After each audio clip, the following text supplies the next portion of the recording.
5, 4, 3, 2, 1। सभापति महोदय, आज हम किसानों के बारे में चर्चा कर रहे हैं। आधुनिक युग में जब हम प्रगति की चर्चा करते हैं तो हम प्रगति की दर के बारे में चर्चा करते हैं कि हमारा देश 6%, 8% या 10% पर प्रगति करे। लेकिन आज मैं इस सदन में प्रश्न करना चाहता हूं कि केवल क्या प्रगति के बारे में चर्चा करना काफ़ी है? केवल क्या आंकड़ों के बारे में चिंता करना काफ़ी है? प्रगति रोजगारी के बिना अधूरी है और प्रगति जब तक सीमांत कृषक को राष्ट्र की मुख्य धारा के साथ नहीं जोड़ेगी तब तक वह अधूरी रहेगी। अंततोगत्वा प्रगति और विकास ग्रामीण क्षेत्र के किसान तक हमें पहुंचाना ही होगा, यह हमारी जिम्मेदारी है। महोदय, हमारा देश एक कृषि प्रधान देश है और किसान देश की नींव हैं। सकल घरेलू उत्पादन की दर का 23% कृषि क्षेत्र से आता है। 56% रोजगार के अवसर कृषि के क्षेत्र द्वारा दिए जाते हैं। इस देश की 70% जनता अपना जीवन यापन कृषि के आधार पर करती है। लेकिन आज क्या स्थिति है कि जहां एक तरफ इंडस्ट्रियल सेक्टर और सर्विस सेक्टर 10 और 15% की दर से आगे बढ़ रहा है, वहीं कृषि का क्षेत्र केवल 2 या 3% की दर से आगे बढ़ रहा है। क्या यह न्याय है कि देश की 70% जनता केवल 2% के आधार पर आगे बढ़ पाए और 30% जनता टापू की तरह 15% की दर से आगे बढ़ जाए? आज हमें जवाहरलाल नेहरू जी की याद आती है। उन्होंने कहा था कि सब कोई इंतजार कर सकता है लेकिन किसान इंतजार नहीं कर सकता। हमारे परिवार का महाराष्ट्र के साथ बहुत गहरा ताल्लुक है। विदर्भ में 100 साल पूर्व यह नारा निकला था, उत्तम खेती, मध्यम व्यापार और कनिष्ठ नौकरी। लेकिन वर्तमान भारत में क्या स्थिति हो चुकी है, क्या आप और हमें सबको पता है? आज किसान की जिंदगी में जो सबसे बड़ी चुनौती है वह कर्ज वापस देना है। पिछले कई सालों में 4000 किसानों ने आत्महत्याएं की हैं।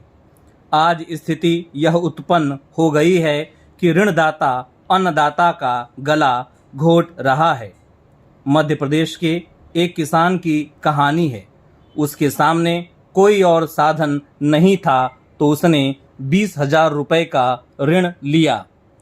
एक बोरवेल खोदा, उसमें पानी का स्रोत नहीं मिला तो उसने 20,000 रुपये का एक और ऋण लिया।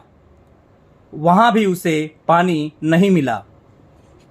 घर में बच्चों को भूख से तड़पते देखकर उसने आत्महत्या कर ली। ऐसी अनेक कहानियाँ किसानों की हमारे देश में हैं। जब बार बार फसल चौपट हो जाती है, बिजली का अभाव है तो किसानों की परेशानी बढ़ जाती है। उन्होंने केवल यह कह दिया कि एक्टरों और खिलाड़ियों को उनके विज्ञापन नहीं करने चाहिए, लेकिन इन्हें बंद करेंगे या ये चलते रहेंगे, इस बारे में आपने कुछ नहीं कहा। अभी भी कहा जा रहा है कि हम इस पर विचार करेंगे और इस वर्ष के अंत तक देखेंगे कि उनको बंद करना है या नहीं। यह हमारी कौन सी दिशा है? हम किस तरफ जा रहे हैं? जब लोग यह मान रहे हैं कि उनमें ऐसे तत्व हैं जो मानव के लिए घातक हैं, तब भी सरकार कोई कदम नहीं उठा रही है। आखिर विगत 2 वर्षों में ऐसी स्थिति क्यों बन गई है? वैसे तो पिछले काफ़ी समय से कृषि के उत्पादों और कारखाने के उत्पादों में असंतुलन बढ़ता ही जा रहा है, लेकिन पिछले 2 वर्षों में यह असंतुलन जितनी तेजी से बढ़ा है, उससे विस्फोटक स्थिति उत्पन्न हो गई है। यह केवल किसान के लिए ही नहीं, हम सभी के लिए चिंताजनक बन चुकी है।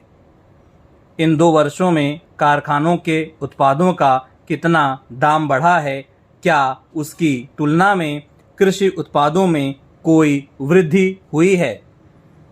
यदि यह संतुलन हमने नहीं बैठाया तो मंत्री जी किसानों की आत्महत्याएं रुकने वाली नहीं हैं।